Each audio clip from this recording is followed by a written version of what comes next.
Welcome to the Deep Dive, where we transform your curiosity into comprehensive understanding. Today, we're plunging into a cultural phenomenon, a band whose influence is woven into the very fabric of modern music and society. We're talking, of course, about the Beatles. With their recent Now and Then release topping charts and the Get Back documentary offering new intimate glimpses, it's clear their story continues to captivate. And what a story it is. When you provided us with this incredible stack of sources on the Beatles, our mission became clear. Not just to recount their history, but to truly extract the most important nuggets of knowledge and insight into why they remain so relevant, so influential even today. They redefined popular music as an art form and were integral to the development of 1960s counterculture, and we really want to uncover how they did it. So get ready to discover not just what happened, but the surprising facts and pivotal moments that shaped the world's most iconic band. We'll trace their unparalleled journey from humble beginnings in Liverpool to their global impact, exploring their formation, meteoric rise, artistic evolution, internal struggles, and enduring legacy. It's your shortcut to being genuinely well-informed about the Fab Four, packed with plenty of aha moments along the way. Okay, so to truly grasp the magnitude of the Beatles, we have to start right at the very beginning. The spark was ignited by a 16-year-old John Lennon back in November 1956. He formed a skiffle group called the Quarrymen, with friends from Quarry Bank High School. This was the unassuming seed that would eventually grow into a worldwide phenomenon, almost by accident, it seems. And that early period was absolutely crucial for the formation of the core group we recognize. It was almost like a chain reaction of serendipitous meetings. Paul McCartney, then just 15, met Lennon in July 1957, and after a short while, joined as rhythm guitarist. The following year, McCartney introduced his friend George Harrison, also 15, to Lennon. Harrison initially faced some skepticism about his age, didn't he? Yeah, Lennon thought he was maybe a bit too young at first. Right, but he famously impressed Lennon with his guitar skills by performing the lead part of an instrumental called Raunchy, apparently on the upper deck of a Liverpool bus. Ah, classic. He joined as lead guitarist after about a month of persistence in February 1958. These three, they really formed the undeniable songwriting and musical heart of the band. And before they landed on the Beatles, there was that brief and honestly pretty humorous identity crisis, wasn't there? They cycled through names like Johnny and the Moondogs and even the Rainbows. Paul McCartney was confessed that name was simply because they all had different colored shirts and we couldn't afford any others. It's quite the image. It was Lennon's art school friend, Stuart Sutcliffe, who joined as bassist in January 1960 after selling a painting to buy his instrument, believe it or not, who truly set the name in motion. He suggested Beatles as a tribute to Buddy Holly and the Crickets, which then evolved to Silver Beatles and finally the Beatles by mid-August 1960. It's hard to imagine them as anything else now looking back. It truly is. But before they became the Beatles, we know, they had to be forged in a crucible, and that crucible was Hamburg, Germany. Alan Williams, their unofficial manager at the time, secured a really pivotal residency for them there. In mid-August 1960, they hired Pete Best as their drummer, officially making them a five-piece, and off they went to the gritty Reeperbahn district. Right. Imagine this scene. They were playing in strip clubs like the Inder Club in Kaiserkeller for incredibly long hours, often all night. This was far from glamorous. It was an intense, demanding grind. How did that experience, living and playing in such an environment, really shape their musicianship and their dynamic as a band? Oh, it shaped them profoundly. The sources describe immense challenges, from noise complaints that got clubs shut down to contract breaches and even deportations. And underage Harrison was sent home for lying about his age. Yeah, right. Now, McCartney and Dust were arrested and then deported for arson after a rather notorious incident involving, a burning condom. Seriously, I hadn't heard that either. It's one of those wild early stories. But this intense schedule, often fueled by Prelude and a powerful stimulant just to maintain their energy, it built their legendary stamina and honed their raw musical talent. It was also in Hamburg that Astrid Kircher, Sutcliffe's German fiancée, took those first iconic semi-professional photos and influenced Sutcliffe's XA haircut. The famous mop-top precursor. Exactly, a style the other Beatles famously adopted, creating their early iconic look. Hamburg wasn't just a gig, it was their boot camp, really. And during this formative period, we also saw key personnel changes. Sutcliffe, deciding to resume his art studies in 1961, left the band, which led to McCartney taking over bass duties, right? That's right. A crucial shift. This also saw them contracted by producer Bert Kempfert to be Tony Sheridan's backing band for Polydor Records. They recorded tracks like My Bonnie, which actually charted at number 32. So that gave them their first taste of recording success, even if it wasn't technically under their own name. Back in Liverpool, they quickly found increasing popularity within the burgeoning Merseybeat movement. But despite their growing local fame, the band members were apparently getting tired of the monotonous cycle of club appearances night after night. They were looking for something more, a pathway to wider recognition. And that's when a new figure entered their orbit. And that pathway arrived in the form of Brian Epstein. He was a local record store owner and music columnist who discovered them at the Cavern Club in November 1961. He'd soon become known as the fifth Beatle for his pivotal role. What was it about them that immediately struck him as having star quality, and how did he then propel them forward? Epstein later recalled being struck by their freshness and honesty. He recognized a unique presence and, that star quality. He quickly became their manager in January 1962, and one of his first major tasks was negotiating their release from that Polydor contract. Tragically, Stuart Sutcliffe died from a brain hemorrhage in April 1962, which deeply impacted the band, of course. But Epstein's clear vision kept them focused on the future. It's just wild to think about the Decca Records rejection, the famous line, "Guitar groups are on the way out, Mr. Epstein." How did they possibly pick themselves up from that? And what made George Martin at EMI see something Decca completely missed? Oh, that Decca rejection is legendary, isn't it? It could have been devastating. But their resilience, combined with Epstein's unwavering belief, propelled them forward. Luckily, just 3 months later, George Martin, a producer with a classical background, but importantly, an open mind, recognized their raw talent and signed them to EMI's Parlophone label. He saw past their rough edges to their immense potential, effectively setting the stage for their incredible recording career.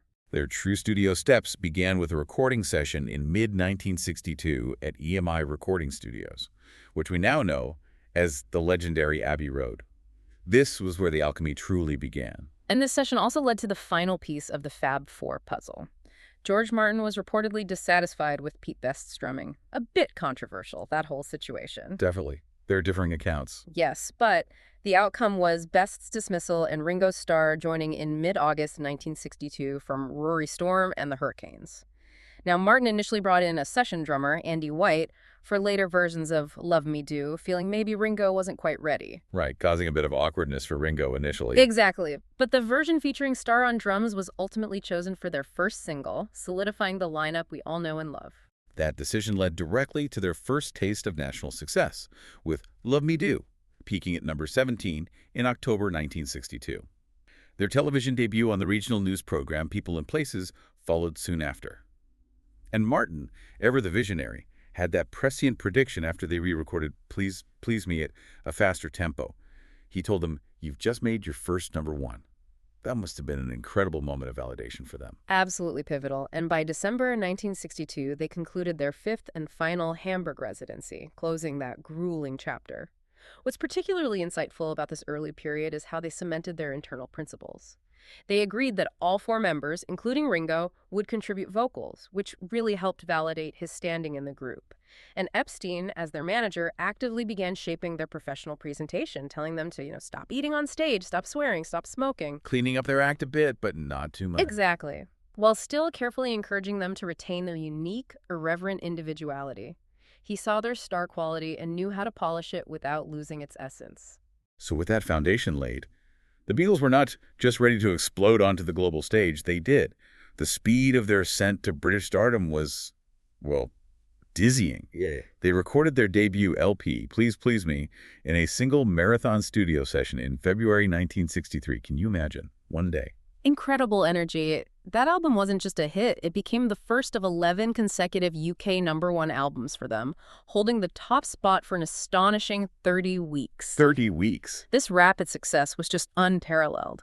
Their third single, From Me to You, initiated an almost unbroken string of 17 British #1 singles. That's a testament to their immediate songwriting prowess and public appeal. Then came She Loves You, yeah. It became the fastest-selling UK record to date, their first million seller, and held the title of biggest-selling UK record until 1978. Wow. And beyond the sheer sales figures, their irreverent and comical attitude was like a breath of fresh air. It defied expectations of pop musicians and sparked even greater media interest. They weren't just singing songs, they had personality. Okay, let's unpack this. The sheer unbridled energy of Beatlemania was unlike anything seen before. When 15 million viewers tuned into Sunday Night at the London Palladium in October 1963, that term just stuck. It perfectly captured the frenzied adulation, the screaming fans that greeted the band everywhere they went. It truly did. They quickly demonstrated their immense cultural power, even overshadowing established American headliners like Tommy Roe, Chris Montez, and Roy Orbison on UK tours. They ended up topping the bill purely by audience demand. That's amazing for a British act touring with U.S. stars back then. Unprecedented, really. It was during this period that their nickname, the Fab Four, gained wide adoption thanks to Tony Barrow's sleeve notes for With the Beatles. And perhaps most significantly, music critic William Mann of the Times recognized Lennon and McCartney as the outstanding English composers of 1963. That gave pop music a new level of respectability, some artistic recognition it hadn't previously enjoyed. But despite their massive success in the UK, America initially proved to be a tougher market to crack, didn't it? It did, surprisingly. Capitol Records, EMI's American subsidiary, actually declined to release their music for over a year. Which seems crazy in hindsight. Completely. It left independent labels like VJ and Swan to handle the early singles with limited success, but then came a truly critical moment.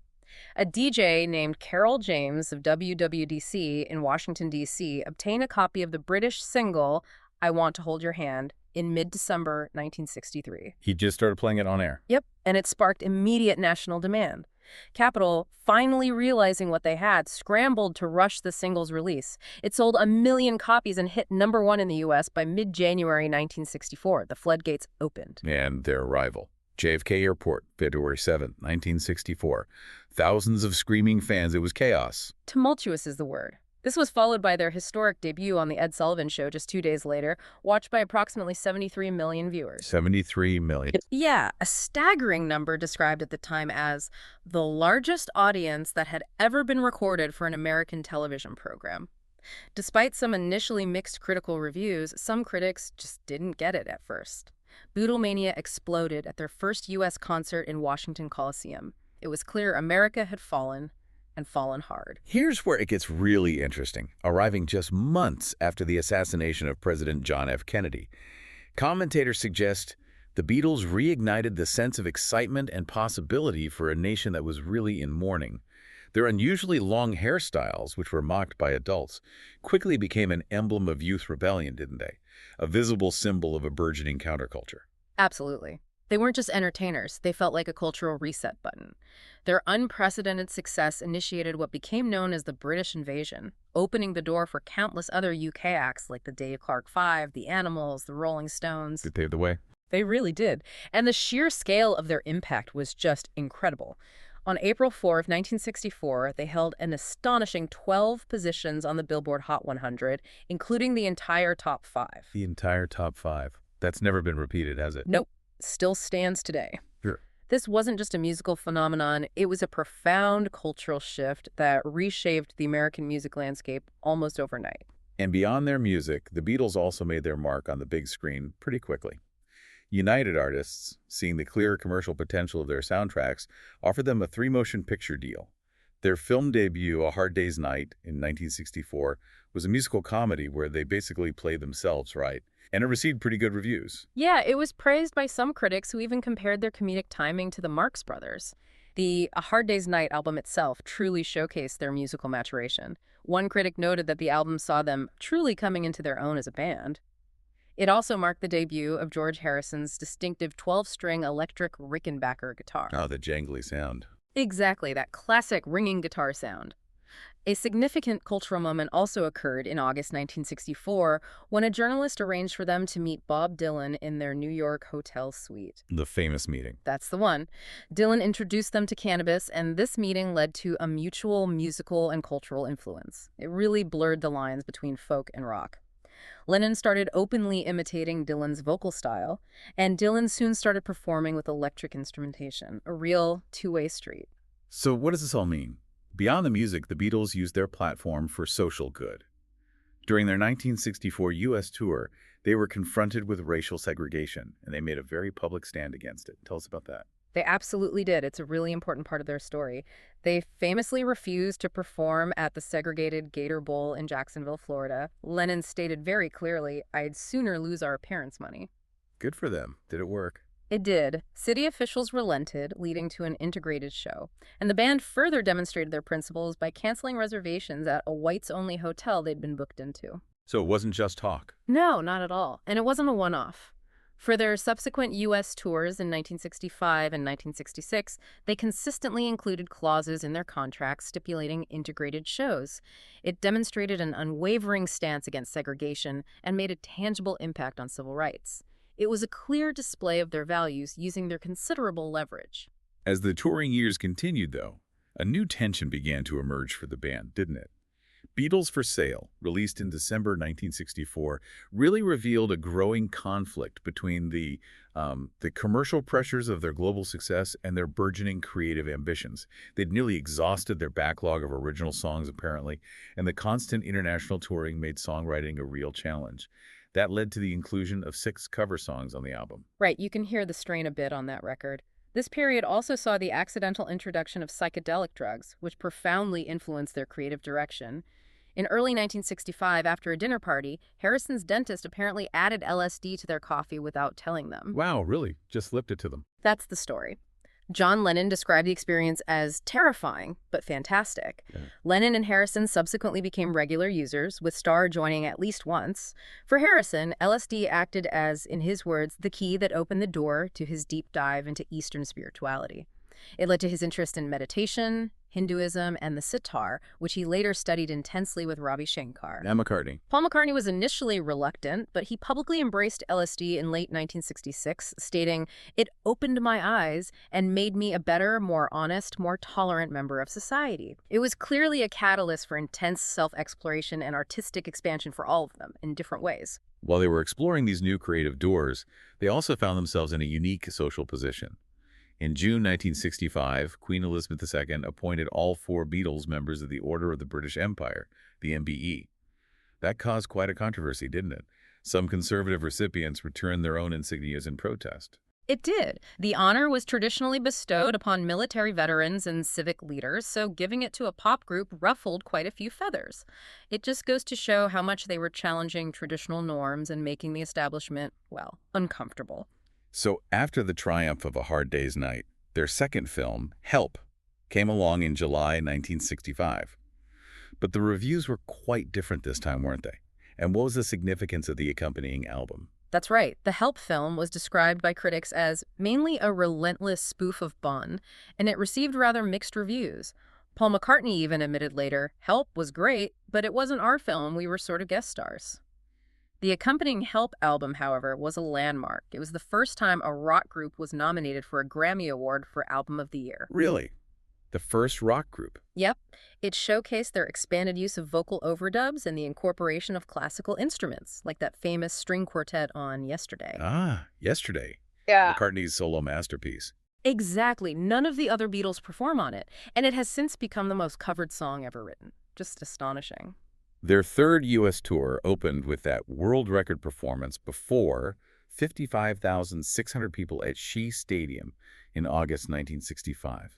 That show was so impactful, it was one of the first live performances ever to use a foldback system, wasn't it? So they could actually hear themselves over the screaming. Yes, a groundbreaking necessity for such loud crowds. Towards the end of that tour, they also had that significant meeting with Elvis Presley, a foundational influence for them. Must have been huge for them. Oh, undoubtedly. Though Presley later reportedly expressed concerns about their perceived anti-Americanism and drug abuse. A bit of irony there, perhaps. Yeah. But this whole period marked a profound shift in their artistic ambition. Rubber Soul, released in December 1965, was a true departure record. John Lennon famously called it the Pot album, and the band started consciously treating albums as, a bit of art on their own, rather than just collections of singles. This was a pivotal moment for them, and really for the entire music industry. Indeed, Rubber Soul saw major artistic breakthroughs.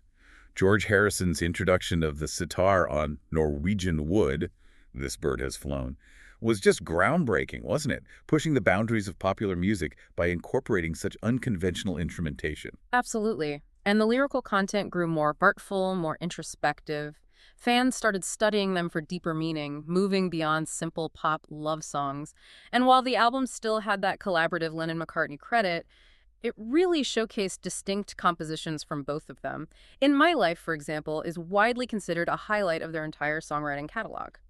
But even with this creative surge, their recording engineer, Norman Smith, noted early signs of growing internal conflict during the sessions, didn't he? Hinting at the tensions that would later surface more dramatically. Yes, the first little cracks were starting to appear, even amidst the brilliance. As their artistry deepened, so did the controversies surrounding them. Capitol Records continued its practice of creating distinct U.S. album versions, which often altered the track listings and artwork. This culminated in the Yesterday and Today album in June 1966 with its infamous Butcher cover, that image of the band draped in raw meat and mutilated baby dolls. Oh, that caused a massive uproar. Thousands of copies had to have a new cover pasted over the original. It's a collector's item now, of course. Right. And meanwhile, during a tour of the Philippines the same month, they unintentionally snubbed the nation's First Lady, Imelda Marcos, by declining a breakfast reception. That led to riots and a genuinely dangerous escape from the country. It was a truly terrifying experience for them, apparently. Shook them quite badly. And almost immediately after returning home from that ordeal, they faced an even more explosive controversy in the U.S. Ah, yes, the more popular than Jesus comment. John Lennon's remark in a March 1966 interview, "Christianity will go. We're more popular than Jesus now." It went largely unnoticed in England at the time. But not in America. No. When Datebook magazine published it 5 months later in the U.S., it sparked a fierce backlash from religious conservatives and even the Ku Klux Klan. There were record burnings, radio bans. Wow. The Vatican issued protests. Bans on Beatles records were imposed in several countries. Lennon later clarified that he was referring to how others viewed their success, not making a theological statement, and he eventually publicly apologized at a press conference. It was a stark reminder of their immense influence and the sensitivity surrounding their public image, wasn't it? A real wake-up call. Absolutely, a sign of just how powerful and perhaps dangerous their fame had become. So, in the wake of all that controversy and their decision to abandon touring, the band unleashed Revolver in August 1966. What made this album such a monumental leap forward, not just musically, but in terms of how they presented their art? Revolver was indeed an enormous artistic step. It showcased incredibly sophisticated songwriting and a vastly expanded repertoire of musical styles. You had everything from innovative classical string arrangements, like on Paul McCartney's Eleanor Rigby, to radical psychedelia, such as John Lennon's Tomorrow Never Knows. Tomorrow Never Knows. Still sounds futuristic. It really does. It drew lyrics from Timothy Leary's adaptation of the Tibetan Book of the Dead and utilized 8 tape decks running simultaneously to create those randomized tape loops. Pure experimentation. And George Harrison truly emerged as a prominent songwriter with 3 of his compositions on the record, including Taxman, which marked their first overt political statement through music. And Revolver wasn't just innovative musically. It also featured what many consider to be among the first true music videos, right? For Paperback Writer and Rain. Exactly. They were filmed and aired on shows like The Ed Sullivan Show and Top of the Pops. It really blurred the lines between music and visual art, pioneering the promotional film format. So after Revolver and all that radical experimentation, the real aha moment here isn't just that they stopped touring, but what that meant for music itself. They essentially created the blueprint for the studio band, didn't they? Proving that a group's ultimate artistic statement could exist purely on record. Precisely. That's a great way to put it. The band knew their increasingly complex music just couldn't be heard properly over the screaming fans.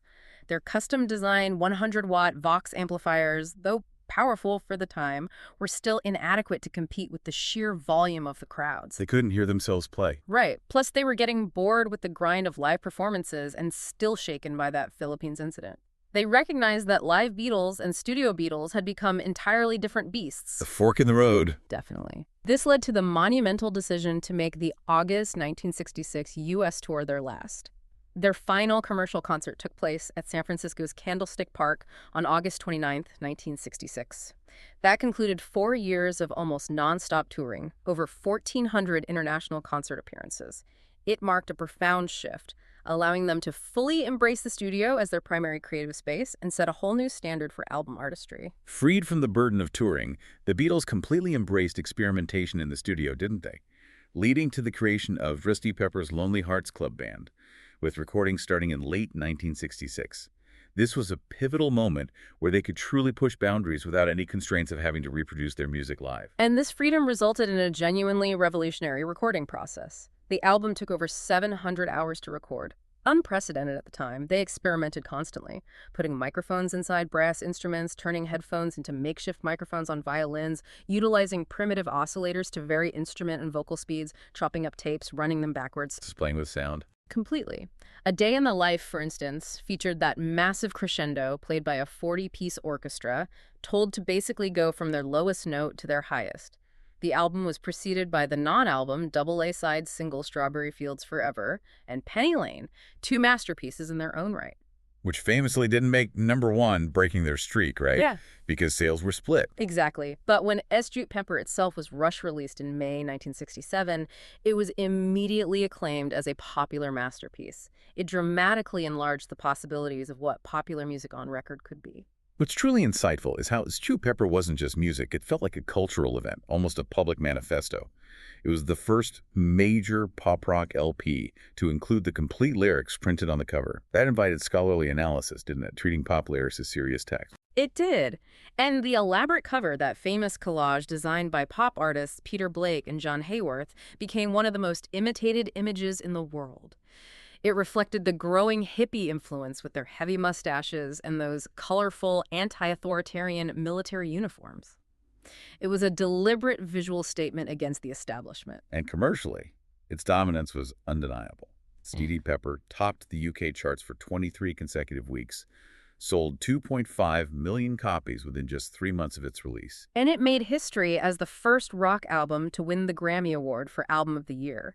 That cemented its place not just as a cultural phenomenon, but as a critical success that proved popular music could absolutely be high art. With Sgt. Pepper under their belts, they transitioned to new projects like the conception of Magical Mystery Tour, which was a TV film, and Yellow Submarine, the animated feature. In June 1967, they performed their forthcoming single, All You Need Is Love for Our World, that first live global television link watched by an estimated 350 million viewers worldwide. Incredible reach. It immediately established itself as a flower power anthem right at the height of their psychedelic drug use. It was a message broadcast to the entire world. Love is the answer. But this era of peak creativity was tragically cut short, wasn't it? It was. In August 1967, the group was introduced to Maharishi Mahesh Yogi and Transcendental Meditation. They seemed genuinely interested, but just days later, on August 27, Brian Epstein, their manager, their anchor, their stabilizing force, died suddenly from an accidental overdose. Though, as you mentioned, it was widely rumored to be a suicide. It must have been devastating for them. Absolutely. His death left the group feeling disoriented and fearful. John Lennon starkly recalled, "We collapsed. I knew that we were in trouble then. I thought, we fucking had it now." He knew how crucial Epstein was. Paul McCartney, in an effort to provide some direction, really pushed for the Magical Mystery Tour project to give them a new focus, something to work on together. The Magical Mystery Tour soundtrack continued their psychedelic vein, released in the UK as their first double EP, which was unusual in itself. However, the film itself, largely directed by McCartney, became their first real critical failure in the UK, didn't it? The press panned it. They did. The Daily Express dismissed it as blatant rubbish. Ouch. In stark contrast, Yellow Submarine, released in July 1968, succeeded critically. It was praised for its music, humor, and innovative visual style, even though the band had less direct involvement in the animation itself. They just provided the songs mostly. Right. And a brief cameo at the end. Now, their journey to India in February 1968 to Maharishi Mahesh Yogi's ashram was incredibly prolific songwriting-wise. They came back with dozens of songs for their next album. However, the retreat itself ended prematurely. Starr and McCartney got bored, apparently, and Lennon left in anger after their friend, electronics technician Magic Alex, suggested the Maharishi was being manipulative. Yeah, the details are a bit murky, but Lennon became convinced the Maharishi had made inappropriate advances. Right. He abruptly left and wrote a scathing song initially titled Maharishi, which later became Sexy Sadie to avoid potential lawsuits. Ah, so that's the origin of Sexy Sadie. That's the one. This period also saw the formation of Apple Corps in May 1968. It was intended as this idealistic, tax-effective business and multimedia corporation. McCartney described it as rather like a Western communism. Ambitious. Very. But it quickly started draining the group financially due to mismanagement and, frankly, a lack of business sense. Harrison later labeled the whole venture chaos. It was a bold idea, but perhaps poorly executed. That brings us to the Beatles. The double album, famously known as the White Album for its minimalist cover, recorded from May to October 1968. That stark white cover was such a direct contrast to the elaborate St. Pepper collage, almost like a visual representation of their evolving sound and, tragically, their growing fragmentation as a group. How did the internal dynamics truly unravel during these sessions? Oh, they unraveled significantly. During these sessions, relations between the members became, as the sources say, openly divisive. Ringo Starr actually quit the band for 2 weeks during the recording. Really? I didn't know he quit. Yep. He felt like an outsider, unloved. McCartney ended up playing drums on tracks like Back in the USSR and Dear Prudence. John Lennon had largely lost interest in collaborating closely with McCartney, openly scorning songs like Obla Die as granny music shit. Harsh words. Very. And tensions were further aggravated by Yoko Ono's constant presence in the studio. This was a clear breach of their long-standing, unwritten rule that wives and girlfriends didn't hang around during recording sessions. That must have caused friction. Big time. McCartney later recalled it wasn't a pleasant one to make, and both he and Lennon identified these sessions as the real start of the band's breakup. It often felt like they were a group in name only, frequently recording their parts individually or in smaller factions. But despite the internal turmoil, or maybe because of it, the double album showcased an incredibly wide range of musical styles. Each song seems consistently faithful to a select genre, rather than blending styles like they did on Revolver or Sgt. Pepper. That's a good point. The use of an 8-track tape console during recording also facilitated more independent work. It really solidified its reputation as more of a collection of solo efforts than a unified group album. Lennon himself put it bluntly, "Every track is an individual track. There isn't any Beatle music on it. It's John in the band, Paul in the band, George in the band." Wow.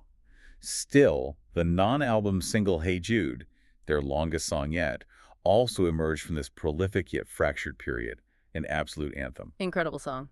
Then came the Let It Be project, conceived by McCartney. The initial idea was to get back to basics, record an album of new material live, maybe even perform it live somewhere. A return to their roots, almost. Sounds good on paper. But the January 1969 sessions proved to be, well, hell, according to Lennon, and the low of all time, according to Harrison. And much of this tension was captured by Michael Lindsithog's film crew for the documentary. Yeah, you can feel the awkwardness in the Get Back documentary, too. Definitely. Harrison actually walked out for 5 days during their sessions. He only returned after demands to abandon the live performance talk and relocate from the cold Twickenham film studios to the new, warmer Apple studio in the basement were met. To help alleviate the constant tensions, keyboardist Billy Preston was brought in for the final 9 days of the sessions. Ah, Billy Preston, the unofficial fifth Beatle for a while there. He really was. He became the only musician ever to receive a co-credit on an official Beatles single, Get Back. His presence apparently smoothed things over considerably. Their final live performance, famously, was filmed impromptu on the rooftop of the Apple Corps building on January 30th, 1969. Iconic. But compounding these creative struggles were deep financial and business disagreements, right? Especially over management. Huge disagreements. Lennon, Harrison, and Starr favored hiring Alan Klein, a controversial American businessman. McCartney, however, strongly distrusted Klein and wanted his new father-in-law and brother-in-law, Lee and John Eastman, to manage their affairs. So a major split. A fundamental one. McCartney was ultimately outvoted 3-1 and refused to sign Klein's management contract, setting the stage for bitter legal battles down the line. Ultimately, what does that tell us about their final creative push? I mean, despite the intense unhappiness of the Let It Be sessions and the ongoing internal strife, Paul McCartney somehow convinced George Martin to come back and produce one last album, Abbey Road. It feels like a surprising and ultimately beautiful final collaboration, doesn't it? It really does. It's a testament to their enduring, if deeply strained, musical bond. The primary recording sessions for Abbey Road began in July 1969. Apparently, Martin only agreed to come back if they let him produce it the way they used to, with discipline. Back to the old ways. Sort of. Though John Lennon initially rejected Martin's idea of a continuous medley on side 2, wanting his and McCartney's songs to occupy separate sides. The eventual format, with individual songs on side 1 and that largely continuous, brilliant medley on side 2, was McCartney's suggested compromise. It showcases, as one critic put it, some of the greatest harmonies to be heard on any rock record. That medley is just And sublime. it really is. The album was recorded on an upgraded 8-track console, giving them a bit more technical flexibility. The completion of the track, I Want You, she's so heavy, on August 20th, 1969, marked the very last occasion all four Beatles were together in the same studio. Wow. The end of an era right there. Yeah. Then, on September 20, 1969, John Lennon delivered the news that would change everything. He privately announced his departure to the rest of the group. But they all agreed to keep it quiet for a while, didn't they? To avoid undermining sales of the forthcoming Abbey Road album. A private decision with monumental public implications. Exactly. Abbey Road was released on September 26, sold 4 million copies within 3 months, and topped the UK charts for 17 weeks. A massive success. And George Harrison's Something became the only Harrison composition ever released as a Beatles A-side single in the UK, a testament to its undeniable quality and his growing songwriting prowess. Finally getting his due. About time. Despite some mixed initial reviews, believe it or not, the album is now widely considered a fitting swan song for the group. George Martin himself called it his favorite Beatles album. It was a grand, beautiful farewell, even if the public didn't know it was the end at the time. As their story neared its tumultuous end, there was one last recording session that kind of captured the fragmentation, but also the enduring individual genius that defined their final days. That was I, Me, Mine, George Harrison's composition, the very last song recorded specifically for the seemingly cursed Get Back, Let It Be project in January 1970, and John Lennon wasn't even there for that session. That's right, just Paul, George, and Ringo. After that, Alan Klein, now firmly in control of Apple apart from McCartney's interests, gave the session tapes from the entire project to American producer Phil Spector. Phil Spector, of the Wallace Sound. The very same. Klein basically told him, turn this mess into an album.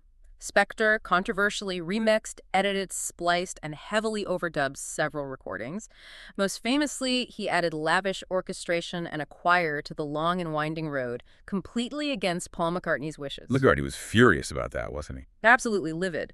He felt Spector had ruined his simple piano ballad. This proved to be the final straw for McCartney. He publicly announced his departure from the band on April 10th, 1970, strategically timed a week before the release of his first solo album, McCartney. Using the split to promote his solo record, some might say. That was certainly the perception. The Let It Be album itself was finally released on May 8, 1970, with Spector's version of The Long and Winding Road serving as their presumed last single, though it was only released as such in the U.S. The accompanying Let It Be documentary film, released that same month, actually won an Academy Award for Best Original Song Score. But critics famously noted it was, quote, a very bad film and a touching one, about the breaking apart of this reassuring, geometrically perfect, once apparently ageless family of siblings. A sad epitaph. It really was. The formal legal dissolution of their contractual partnership wouldn't actually happen until December 29th, 1974, when John Lennon, the last holdout, finally signed the paperwork apparently while on vacation at Walt Disney World in Florida. That officially brought the Beatles era to an end. Once the band formally split, all four members swiftly released solo albums in 1970, eager to pursue their individual creative visions. Interestingly, Ringo Starr's Ringo album in 1973 was the only solo record to feature compositions and performances by all four ex-Beatles, albeit on separate songs, a sort of virtual reunion. Yeah, it was the closest they came for a long time. We also saw Harrison stage the groundbreaking concert for Bangladesh in August 1971, with Starr joining him on stage, a landmark benefit concert. Sadly, Lennon and McCartney never recorded together again after a brief, unreleased jam session in Los Angeles in 1974. The rift ran deep. On the commercial side, their enduring fame led to the hugely successful Red Album, 1962-1966, and Blue Album, 1967-1970, greatest hits compilations, released in 1973. They introduced a whole new generation to their music. They did. However, their music and legacy were often commercially exploited through various unauthorized musicals and films in the 1970s, many without their creative control or permission. This frequently led to lawsuits as they tried to regain control over their own catalog and image. It highlighted the immense challenges of managing such a colossal legacy once the creative core was gone. You know, what I always find truly fascinating is that throughout the 1970s, reunion offers were constant, a testament to their lasting appeal and the public's desperate desire to see them back together. Promoter Bill Sargent, for example, offered up to $50 million in 1976 for a reunion concert. An astronomical sum back then. Incredible. And then there was Lorne Michaels' now legendary joking $3,000 offer on Saturday Night Live in April 1976. He basically said, "Show up now, share the check." Right, just a gag. Yeah. But what many people don't know is that Lennon and McCartney were actually watching the live broadcast together at Lennon's apartment in the Dakota Building in New York. That's the amazing part. Apparently, they genuinely considered hopping in a cab and heading down to the NBC studio to surprise Michaels by accepting his measly offer. Can you imagine the pandemonium? The internet would have broken, even if it didn't exist then. They decided against it in the end, apparently feeling too tired, a missed moment of television history. Oh, could have been. But the 1980s brought profound losses and new forms of tribute. John Lennon was tragically murdered in December 1980 by Mark David Chapman outside that same Dakota Building, a senseless act that shocked the world. Absolutely devastating. This led to George Harrison rewriting his song all those years ago as a tribute, featuring Starr on drums and Paul and Lennon McCartney contributing backing vocals. A poignant reunion on record, at least. McCartney's own heartfelt tribute, Here Today, appeared on his Tug of War album in 1982. Such a moving song. It is. Later, in November 2001, George Harrison sadly died from lung cancer. This led to the star-studded concert for George tribute, organized by Eric Clapton and Olivia Harrison, held at the Royal Albert Hall on the first anniversary of his death. A beautiful celebration of his life and music. In the midst of these personal tragedies, there was also a concerted effort to standardize their somewhat messy catalog, wasn't there? Yes, particularly with the advent of CDs. The 1987 CD reissues established a worldwide standard catalog for the first time. It comprised their 12 original UK studio LPs, plus the US Magical Mystery Tour album, which had more tracks than the UK EP, and the Past Masters compilations, which gathered all the non-album singles and B-sides. Finally, a coherent collection. That was a significant step in organizing their vast body of work for future generations. Absolutely essential. Their legacy continued to be recognized with their induction into the Rock and Roll Hall of Fame in 1988 and their first year of eligibility. However, McCartney notably declined to attend the ceremony, citing unresolved business differences with Harrison, Starr, and Yoko Ono. He said he'd feel like a complete hypocrite waving and smiling with them at a fake reunion. Oof. Still some friction there. Clearly. The 1990s, though, saw the massive anthology projects, 1994-96. This included a TV miniseries, a huge video set, and 3 double-album box sets. These featured tons of unissued recordings, outtakes, demos, and even 2 new Beatles singles, Free as a Bird and Real Love. How did they create new singles? The surviving Beatles, Paul, George, and Ringo, took old, unfinished demo tapes recorded by John Lennon in the late 70s and added new vocals and instrumentation. It was controversial for some, but commercially huge. A technological reunion of sorts. Exactly. And the hits kept coming. The one compilation in 2000, collecting all their #1 singles, became the fastest-selling album of all time, selling 3.6 million copies in its first week alone. This continued with projects like Love, 2006, the soundtrack remix by George Martin and his son Giles for the Cirque du Soleil show in Las Vegas, and the extensive digital remastering of their entire back catalog in 2009. But despite their innovation, they were actually quite late to online music services, weren't they? iTunes in 2010, streaming services only in 2015. Why the delay? It was mainly down to long-running, complex royalty disputes and trademark issues, particularly with Apple Computer over the Apple name. It took years to iron everything out. And even decades later, the Beatles continue to break new ground and captivate audiences. We saw McCartney and Starr perform together at the Grammys in 2014, which was great to see. And critically acclaimed documentaries like Peter Jackson's The Beatles, Get Back, in 2021 brought such fresh, intimate perspectives on those difficult final recording sessions. It felt almost like we were in the studio with them, warts and all. It was revelatory, and this continued into the 2020s with cutting-edge technology defining their final releases.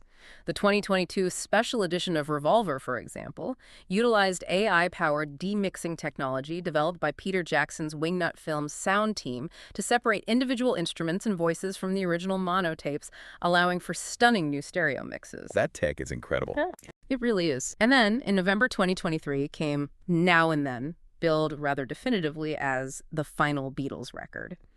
This track used similar AI technology to extract and clean up John Lennon's voice from a rough old cassette demo from the late 70s, allowing Paul and Ringo to complete the track with new parts, incorporating guitar tracks George had recorded back in the 90s during the anthology sessions. A truly poignant and technically revolutionary final statement. Absolutely. It became their first UK #1 single since 1969, won a Grammy for Best Rock Song, and made history as the first AI-assisted track to be nominated for and win a Grammy. Wow.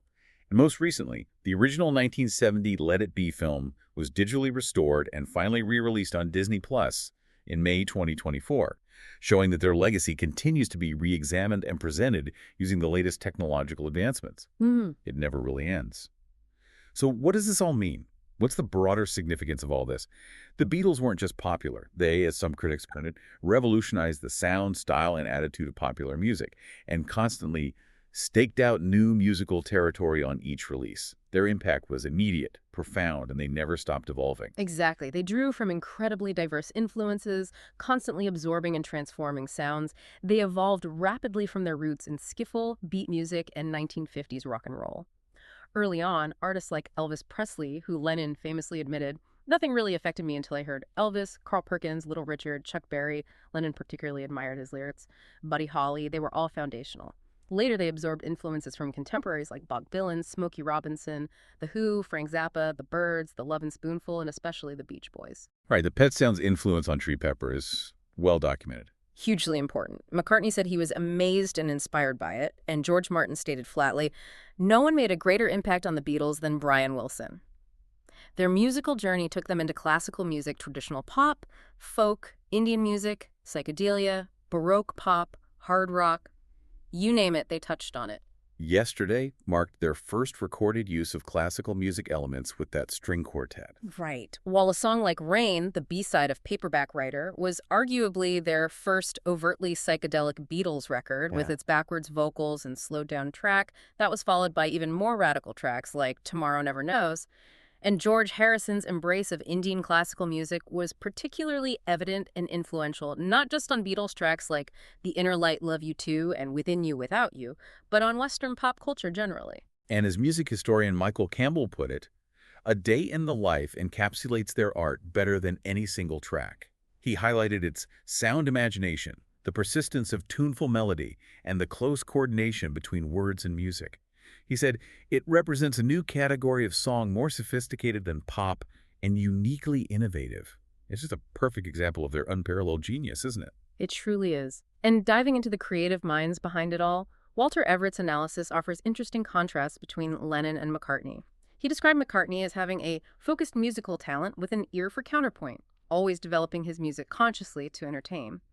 Lennon, conversely, was seen as having a largely unconscious, searching but undisciplined artistic sensibility, relying more on his ironic personality and bluesy vocal tone than on crafting striking melodies in the same way Paul did. Different approaches, both brilliant. Exactly. Ian MacDonald elaborated on this, describing McCartney as a natural melodist with vertical mezzos, big leaps, very expressive, reflecting his extrovert energy. Lennon's approach was more horizontal, closer to the patterns of speech, coloring his lyrics with bluesy tones rather than creating distinct, soaring, melodic shapes. But the genius wasn't limited to the primary songwriters, was it? George Harrison was praised for his characterful lines and textural colorings on lead guitar, adding so much depth and personality to their sound. His solos are often mini compositions in themselves. Absolutely. And Ringo Starr, often unfairly underestimated, is now widely considered the father of modern pop rock drumming. His feel, his unique fills, his reliability, they were crucial. He always played for the song. You really hear their individual tastes come to the fore on the White Album, don't you? From Lennon's avant-garde sound collage Revolution 9, heavily influenced by Yoko Ono's work in Music Concrete. To Starr's first solo composition, the charming country song Don't Pass Me By, Harrison's powerful rock ballad While My Guitar Gently Weeps, featuring Eric Clapton, of course. And McCartney's blistering proto-metal roar of Helter Skelter. Each member brought their unique, distinct flavor to the collective identity. And we can't talk about their artistry without mentioning the informal title of the fifth Beatle, often bestowed upon George Martin. And for very good reason. Martin acted as, in his own words, an informal music teacher to the band. He applied his classical training in countless ways, like suggesting that string quartet for Yesterday, thereby expanding their hitherto unsuspected world of classical instrumental color, as one writer put it. He opened doors for them musically. He did, and crucially, he had the willingness to experiment in response to their often unconventional suggestions, like when Lennon asked for his voice on Tomorrow Never Knows to sound like the Dalai Lama chanting from a mountaintop, or when they wanted something Baroque sounding. Martin would translate these abstract ideas into musical reality. He often performed on the recordings himself, too, didn't he? Playing piano, organ, even arranging brass sections. Frequently. His stabilizing influence in the studio was particularly vital, especially as they delved deeper into psychedelia. Martin famously noted that, if I too had been on dope, Pepper would never have been the album it was. Harrison echoed this sentiment, calling Martin their anchor person, who could interpret our madness. He grounded their experimentation. And it wasn't just Martin.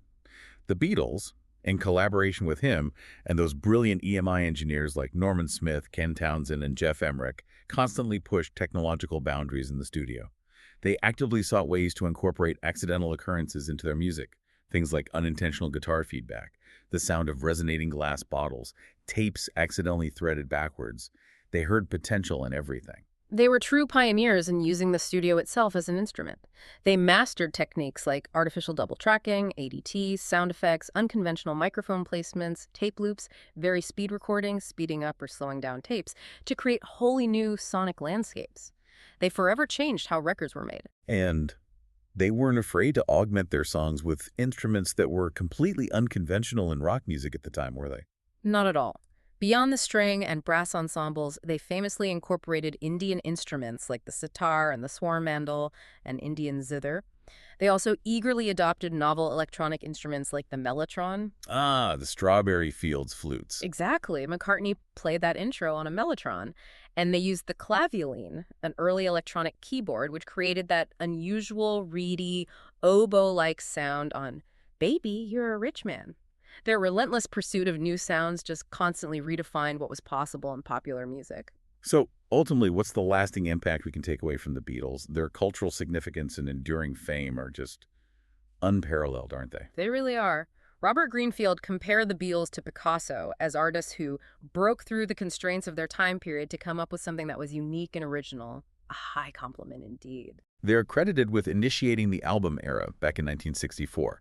Significantly boosting LP sales and shifting the focus from singles to cohesive albums. They really reshaped the music industry model. They did. They didn't just spark the British invasion. They became a globally influential phenomenon and enduring British cultural icons, inspiring countless musicians worldwide, generation after generation. They even redefined radio, didn't they? With program directors reportedly forbidding pre-Beatles music from being played on top stations from 1968 onwards. That's the claim. They certainly changed the sound of radio. They pioneered the modern music video or promo film. They reshaped the concert business with massive, unprecedented events like the Shea Stadium concert. Even their clothing and hairstyles had a global impact on fashion, becoming a mark of rebellion and identity for youth culture everywhere. What's truly insightful, though, is how the Beatles didn't just reflect their times. They seemed to actively catalyze them. Their shift from clean-cut mop-top pop stars to psychedelic explorers wasn't just a personal evolution. It felt like a public education and cultural progression, almost pulling society along with them at every turn. That's a fascinating way to put it. Jonathan Gould argues that the Beatles fundamentally changed how people listened to popular music and experienced its role in their lives. What started as a Beatlemania fad grew into something much deeper, an embodiment of 1960s sociocultural movements. They acted as a catalyst for bohemianism and activism in areas like women's liberation, gay liberation, and environmentalism, even if indirectly. Their influence permeated everything. And even after that more popular than Jesus controversy in 1966, they felt considerable pressure, didn't they? The sources suggest they began a concerted effort to spread a message of wisdom and higher consciousness through their music and public statements. Yes, there was a definite shift towards more overt messaging. Todd Leopold described their Ed Sullivan appearance back in '64 as nothing less than the beginning of a cultural revolution, portraying them almost like aliens dropped into the United States of 1964, changing everything they touched. So, to sum it all up, their monumental achievements really speak for themselves. They are, by most estimates, the best-selling music act of all time, with certified sales pointing towards well over 600 million units sold worldwide. maybe even closer to 1 billion if you include estimates. The numbers are staggering. They hold records for the most #1 hits on the U.S. Billboard Hot 100 chart 20, the most #1 albums on the UK albums chart 15, and the most singles sold in the UK, over 21 million. They've received countless accolades. 8 Grammy Awards, an Academy Award, 15 Ivor Novello Awards. They were inducted into the Rock and Roll Hall of Fame in 1988, their first year of eligibility. Each member was later inducted individually as well. Their enduring status as the greatest artists in history, according to Rolling Stone magazine, and being listed among the 20th century's 100 most important people by Time magazine, it's all well-deserved recognition of their immense impact. And the fact that there's a global Beatles Day, June 25th, and a World Beatles Day, January 16th, continuing to celebrate their ideals and legacy, just proves that their impact is truly timeless. It just goes on and on. Wow. What an incredible deep dive that was. Tracing the Beatles from John's humble skiffle group all the way to global pioneers through Beatlemania, psychedelic breakthroughs, that difficult internal strife, and an enduring legacy that continues to inspire and evolve even now with AI-assisted music. It really makes you think. This raises an important question, doesn't it? If a group could achieve so much innovation, create such lasting art, with what was relatively primitive recording technology back then, and amidst such intense, often tumultuous collaboration, what new frontiers could art explore today? With advanced tools like AI, instant global connectivity, could we see something mirroring the Beatles' revolutionary spirit, that constant push for the next sound, the next idea? That is a fantastic thought to mull over. Just imagine. You might even discover your own Beatles, creating something completely new in unexpected corners of the world right now. Until next time, keep digging, keep learning, and keep asking what if.